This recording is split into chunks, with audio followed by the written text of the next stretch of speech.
Assalamualaikum warahmatullahi wabarakatuh. Perkenalkan, nama saya Muhammad Ilham Prasetyo dengan NPM 2111010309. Di sini saya akan mempresentasikan materi untuk ujian akhir semester Bahasa Indonesia. Yang pertama adalah sejarah perkembangan bahasa Indonesia. Bagaimana perkembangan sejarah bahasa Indonesia? Bahasa Indonesia lahir pada tanggal 28 Oktober 1928. Pada saat itu, para pemuda dari berbagai pelosok Nusantara berkumpul dalam kerapatan pemuda dan berikhtiar: satu, bertumpah darah; yang satu, tanah Indonesia; dua, berbangsa; yang satu, bangsa Indonesia; dan yang ketiga, menjunjung bahasa persatuan bahasa Indonesia. Ikrar para pemuda ini dikenal dengan Sumpah Pemuda. Unsur yang ketiga dari Sumpah Pemuda merupakan menyatakan tekad bahwa bahasa Indonesia merupakan bahasa persatuan bangsa Indonesia pada tahun 1928. Pada tahun 1928 bahasa Indonesia dikukuhkan kedudukannya sebagai bahasa nasional. Bahasa Indonesia dinyatakan kedudukan sebagai bahasa negara pada tanggal 18 Agustus 1945 karena pada saat itu Undang-Undang Dasar 1945 disahkan sebagai Undang-Undang Dasar Negara Republik Indonesia. Dalam Undang-Undang Dasar 1945 disebutkan bahwa bahasa negara ialah bahasa Indonesia. Keputusan Kongres Bahasa Indonesia tahun 1954 di Medan antara lain menyatakan bahwa bahasa Indonesia berada dari bahasa Melayu. Bahasa Indonesia tumbuh dan berkembang. Bahasa Melayu yang sejak zaman dulu sudah dipergunakan sebagai bahasa penghubung, bukan hanya di Kepulauan Nusantara, melainkan juga hampir di seluruh Asia Tenggara. Bahasa Melayu mulai dipakai di kawasan Asia Tenggara sejak abad ke-7. Bukti yang menyatakan itu ialah dengan ditemukannya banyak prasasti di Bukit Berangkai tahun 684 Masehi, Palembang; Talang Tua Berangka tahun 644 Masehi, Palembang; Dapur Tua Berangka tahun 686 Masehi di Bangka Barat; dan Karangbahari Berangka tahun 688 Masehi di Jambi. Prasasti itu bertuliskan huruf Pranagari berbahasa Melayu kuno. Bahasa Melayu kuno itu tidak hanya dipakai pada zaman Sriwijaya, karena di Jawa Tengah, Gandasuli juga ditemukan banyak prasasti Berangka tahun 832 Masehi, dan di Bogor ditemukannya prasasti Berangka tahun 942 Masehi yang juga menggunakan bahasa Melayu kuno. Pada zaman Sriwijaya, bahasa Melayu dipakai sebagai bahasa kebudayaan, yaitu bahasa buku pelajaran agama Buddha. Bahasa Melayu juga dipakai sebagai bahasa penghubung antar suku di Nusantara, sebagai bahasa perdagangan, baik sebagai bahasa antar suku di Nusantara maupun sebagai bahasa yang digunakan terhadap para pedagang yang datang dari luar Nusantara. Perkembangan dan pertumbuhan bahasa Melayu tampak makin jelas dari peninggalan kerajaan Islam, baik yang berupa batu bertulis seperti tulisan pada batu nisan di Minye Tujo, Aceh, Berangkat tahun 1380 Masehi, maupun susastra abad ke-16 dan ke-17 seperti Syair Hamzah Pansuri, Hikayat Raja-Raja Pasai Sejarah Melayu, Tajusalatin, dan Bustamustaletin. Bahasa Melayu menyebar ke pelosok Nusantara bersamaan dengan menyebarnya agama Islam di wilayah Nusantara. Bahasa Melayu mudah diterima oleh masyarakat Nusantara sebagai bahasa penghubung antar pulau, antar suku, antar perdagangan, antar bangsa, dan antar pekerjaan. Mereka karena bahasa Melayu tidak mengenal tingkat tutur. Bahasa Melayu dipakai di mana-mana di wilayah Nusantara serta makin berkembang dan bertambah kukuh keberadaannya. Bahasa Melayu yang dipakai di daerah di wilayah Nusantara dalam pertumbuhan dipengaruhi oleh corak budaya daerah. Bahasa Melayu menyerap kosakata dari berbagai bahasa, terutama dari bahasa Sanskerta. bahasa Persia, bahasa Arab, dan bahasa-bahasa Eropa. Bahasa Melayu pun dalam perkembangan muncul dalam berbagai varian dan dialek. Perkembangan bahasa Melayu di wilayah Nusantara mempengaruhi dan mendorong tumbuhnya rasa persaudaraan dan persatuan bangsa Indonesia. Komunikasi antar perkumpulan yang bangkit pada masa itu menggunakan bahasa Melayu. Para pemuda Indonesia yang tergabung dalam perkumpulan pergerakan secara sadar mengangkat bahasa Melayu menjadi bahasa Indonesia yang menjadi bahasa persatuan untuk seluruh bangsa Indonesia.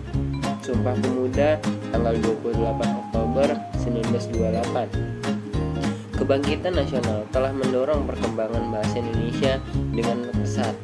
Peran kegiatan politik, perdagangan, persurat kabaran, dan majalah sangat besar dalam memodernakan bahasa Indonesia.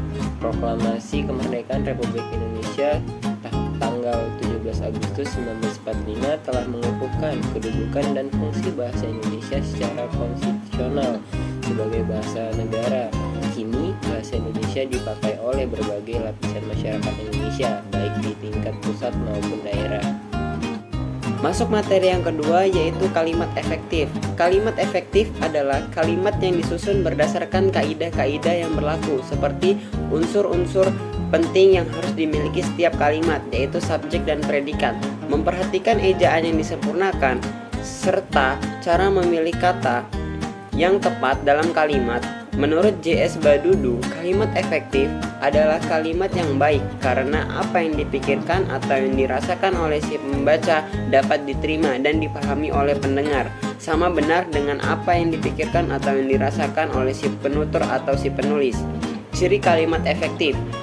Dari hasil pengamatan dan dari intelektual yang ada disebutkan ciri kalimat efektif yaitu kesepadanan, kepararelan, kehematan, kecermatan, kepaduan, dan kelogisan. Berikut penjelasan lebih rinci. 1. Kesepadanan. Kesepadanan adalah keseimbangan antara pikiran gagasan dengan struktur bahasa yang dipakai. Kesepadanan kalimat ini memiliki beberapa ciri seperti berikut ini. A. Kalimat itu mempunyai subjek dan predikat yang jelas. Contohnya, hadirin dimohon untuk berdiri. B. Tidak terdapat subjek yang ganda. Contohnya, bagi saya soal itu kurang jelas. Yang ketiga, beberapa kata penghubung interkata seperti sehingga atau lalu, kemudian, sedangkan, bahkan tidak digunakan pada kalimat tunggal. Contohnya, kami datang agak terlambat sehingga tidak dapat mengikuti acara pertama. 2. Kepararelan. Kepararelan adalah kesamaan atau kesejajaran bentuk kata yang digunakan dalam kalimat. Artinya, jika bentuk pertama menggunakan ungkapan nominal, maka bentuk kedua dan seterusnya hendaknya juga menggunakan bentuk nominal. Contohnya, semakin berumur seharusnya manusia itu semakin bermoral, bijaksana, dan bertanggung jawab. Yang ketiga, ada kehematan. Kehematan adalah penghindaran penggunaan kata, frase, atau bentuk lainnya yang tidak perlu. Hindari menggunakan subjek yang tidak diperlukan. Contohnya, karena tidak diundang, dia tidak datang pada acara itu. Seharusnya karena tidak diundang, dia tidak datang ke acara itu. Hindari menggunakan superlativat pada hiponimin kata. Contoh, ia memakai baju warna merah. Seharusnya ia memakai baju merah. Lalu yang ketiga, hindari kesinoniman. Dalam satu kalimat contoh, mulai sejak dari pagi ini hanya bermenung saja. Seharusnya sejak pagi dia hanya merenung. Hindari perjamaan kata yang sudah berbentuk jamak. Contohnya, misalnya banyak hal yang harus dibahas. Seharusnya masih banyak hal-hal yang harus dibahas. Lalu yang keempat, ada kecermatan. Kecermatan dalam kalimat efektif dimaksud sebagai kalimat yang tidak menimbulkan pengertian ganda dan tepat dalam pemilihan kata. Contohnya, saya suka menonton pertunjukan wayang kulit. Lalu yang kelima, ada kepaduan. Kepaduan dalam kalimat efektif dimaksudkan sebagai kepaduan pernyataan dalam kalimat itu, sehingga informasi yang disampaikan tidak terpecah-pecah seperti A. Kalimat yang padu tidak bertele-tele. B. Kalimat yang padu menggunakan pola aspek plus agen plus verb secara tertib. Dalam kalimat-kalimat yang berpredikat personal, contohnya surat itu sudah saya baca. Lalu yang C. Kalimat yang padu tidak perlu menyisipkan sebuah kata antara predikat kata kerja, transiti, dan objek penderita. Contohnya, mahasiswa harus sadar akan pentingnya perpustakaan. 6. Logisan. Logisan adalah ide yang ada dalam kalimat itu dapat diterima oleh akal dan sesuai dengan yang berlaku. Contoh yang terhormat Rektor UIN Raden Intan Lampung, kami persilakan untuk memberikan kata sambutan sekaligus membuka acara ini. Syarat kalimat efektif. Terdapat 2 syarat dalam menyusun kalimat efektif. Berikut penjelasannya. Singkatnya, kebenaran. Kalimat efektif harus disasarkan pada kalimat yang baik dan benar sesuai dengan ejaan yang dianjurkan. Kaidah kebahasaannya ketat mengikuti tata bahasa baku. Kepaduan berkaitan dengan logika kalimat. Pilihan kata dalam menyusun kalimat harus padu sehingga membuat kalimat menjadi utuh dan tidak sumbang. Unsur kalimat efektif. Unsur kalimat efektif terdiri atas subjek, predikat, objek, dan keterangan. Syarat ini membuat kalimat yang dapat dipenuhi minimal dengan unsur dan predikat. Namun dalam kalimat efektif perlu kehadiran objek dan keterangan agar kalimat terkesan utuh. Berikut penjabaran singkat unsur kalimat efektif. Kalimat efektif. Subjek, bagian dari kalimat yang menunjukkan pelaku yang dapat berupa orang, tempat, atau benda. Lalu predikat, bagian kalimat yang menunjukkan apa yang dilakukan oleh subjek, biasanya berupa kata. Objek, bagian kata yang menunjukkan hal atau benda yang menjadi sasaran, biasanya berupa nominal. Keterangan, kalimat yang menunjukkan tujuan acara, waktu, tempat, atau sebab akibat, biasanya ditandai dengan menggunakan konjungsi kata atau kata hubung. Lalu materi yang ketiga adalah paragraf. Apa itu kalimat paragraf? Paragraf adalah suatu gagasan yang berbentuk serangkaian kalimat yang saling berkaitan satu sama lain. Nama lain dari paragraf ialah wawancara mini. Kegunaannya dari paragraf adalah untuk menjadi penanda dimulainya topik baru dan misahkan gagasan-gagasan utama yang berbeda. Paragraf atau alinea merupakan rangkaian kalimat yang saling berhubungan dengan membentuk satu kesatuan pokok. Pembahasan paragraf umumnya terdiri atas beberapa kalimat.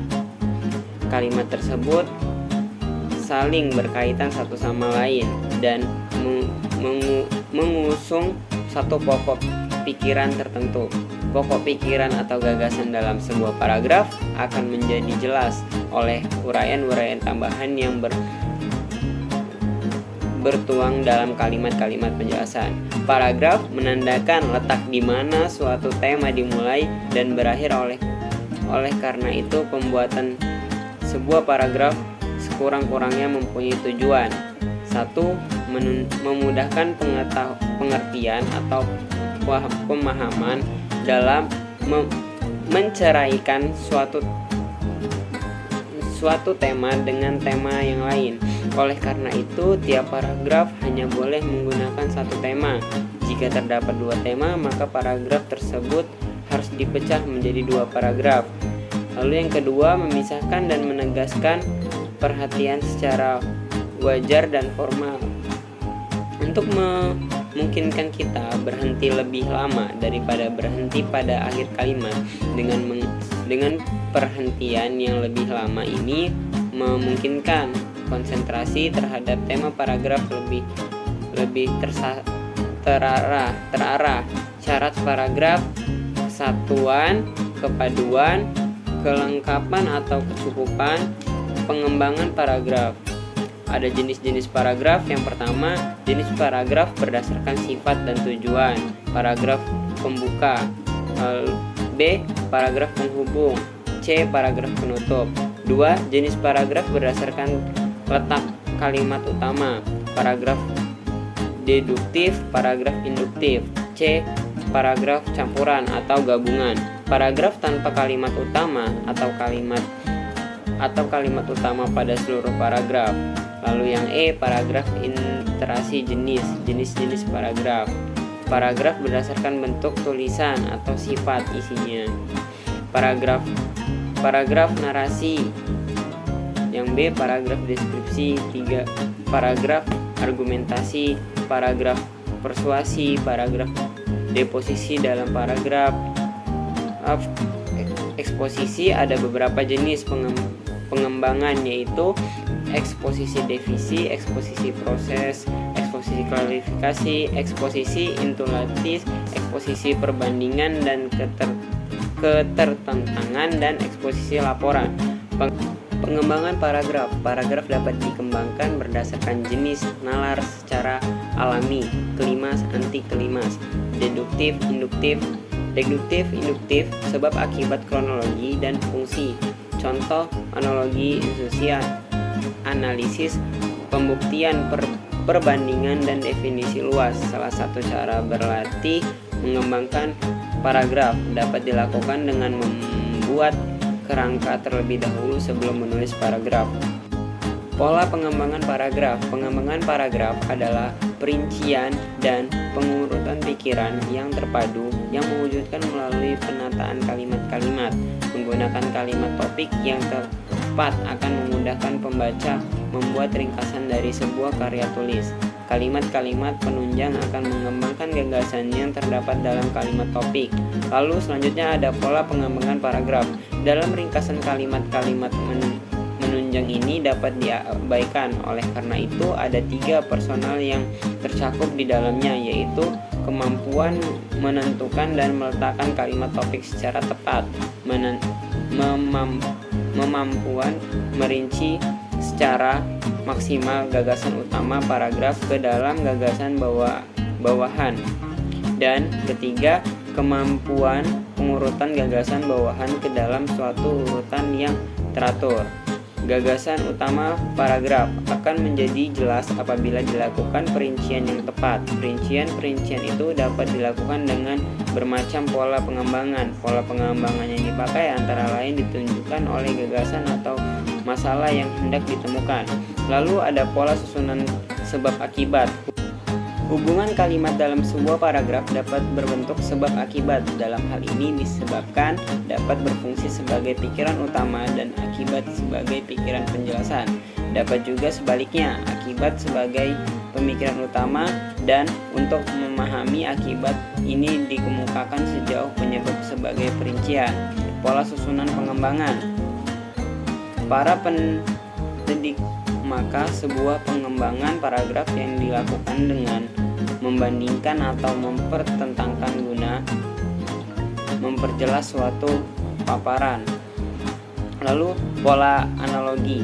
Dalam pengembangan paragraf, analogi uraian didasarkan pada kalimat dua hal atau lebih dibandingkan secara sistematis untuk menemukan hal-hal yang sama. Hal-hal dibandingkan dapat berasal dari kategori yang sama atau bahkan dari satu atau berbagai kelas yang berbeda. Lalu pola susunan ibarat. Pola susunan ibarat memiliki keserupaan dengan pola susunan perbandingan. Keduanya membandingkan dua perkara atau lebih. Perbandingannya terletak pada hal atau perkara yang dibandingkan. Pada pola perbandingan, pertentangan yang dibandingkan adalah dua hal yang merupa untuk melihat persamaan dan perbedaan, sedangkan pada pola susunan ibarat yang dibandingkan adalah dua hal yang berlainan yang memiliki keserupaan. Pola klimas dan anti klimas. Pembuatan paragraf dengan pola klimas dilakukan dengan menampilkan gagasan utama dari persoalan yang paling rendah. kedudukan lalu perlahan-lahan ke gagasan yang lebih tinggi, dan paling tinggi kedudukannya. Sementara itu pengembangan anti klimas merupakan kebalikan dari klimaks, yaitu dengan memulai dari sesuatu gagasan tema yang paling dianggap tinggi kedudukannya, kemudian perlahan-lahan menurun melalui gagasan-gagasan yang lebih rendah hingga yang paling rendah. Terima kasih. Itulah materi yang bisa saya sampaikan. Assalamualaikum